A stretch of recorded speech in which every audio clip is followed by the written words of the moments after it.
राजनीति को आप अपनी नजर से कहाँ खड़ा देख रहे हैं?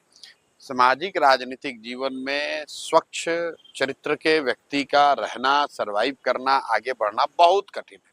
असंभव नहीं है, लेकिन कठिन है। और अक्सर मेरे से भी ये लोग सवाल करते हैं, आप गांधी जी को मानते हैं, गांधी जी को फॉलो करते हैं?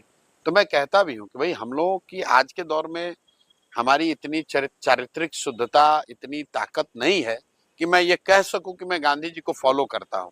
हाँ, ये जरूर है कि प्रयास कर रहे हैं कि जितना हो सके उनके बताए हुए रास्ते, उनके बताए हुए जो तरीके हैं उसको फॉलो करें। तो बिल्कुल कठिन है, और मैं ये दावा नहीं करता हूं कि हम लोगों में कोई कमी नहीं है। बहुत सारी कमियां हैं, सीख रहे हैं, सीखने का प्रयास कर रहे हैं, लेकिन नियत ठीक है।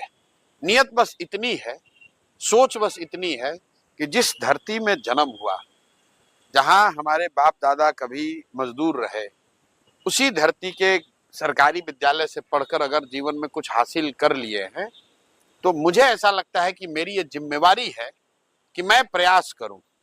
सफलता मिलेगी नहीं मिलेगी इसकी कोई महत्ता नहीं है मेरे लिए। मैं आपको बिल्कुल ये बताऊं, मैं रोज कहता हूं लोगों से कि आप ये चर्चा कर रहे हैं कि प्रशांत किशोर सफल होंगे कि नहीं होंगे। चर्चा आपको ये करनी चाहिए कि ये प्रयास होना चाहिए कि नहीं होना चाहिए बिहार में। क्योंकि बिहार को सुधारने का जो प्रयास है, वो चाहे आप करें या हम करें, आज हो या 10 वर्ष के बाद, करना तो किसी न किसी बिहार के आदमी को ही पड़ेगा। बिल्कुल। और सुधार की जरूरत क्यों है?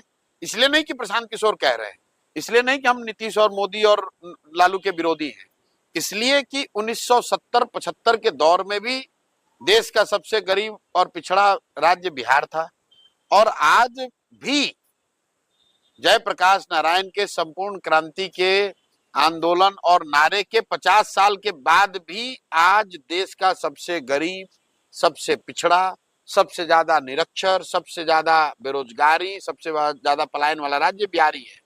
तो परिवर्तन तो, बदलाव तो होना ही चाहिए। अब बदलाव करेगा कौन? तो भाई कोई ना कोई बिहार का लड़का करेगा। मैं समझता हूं कि अगर मेरी हिम्मत नहीं पड़ेगी तो किसकी पड़ेगी?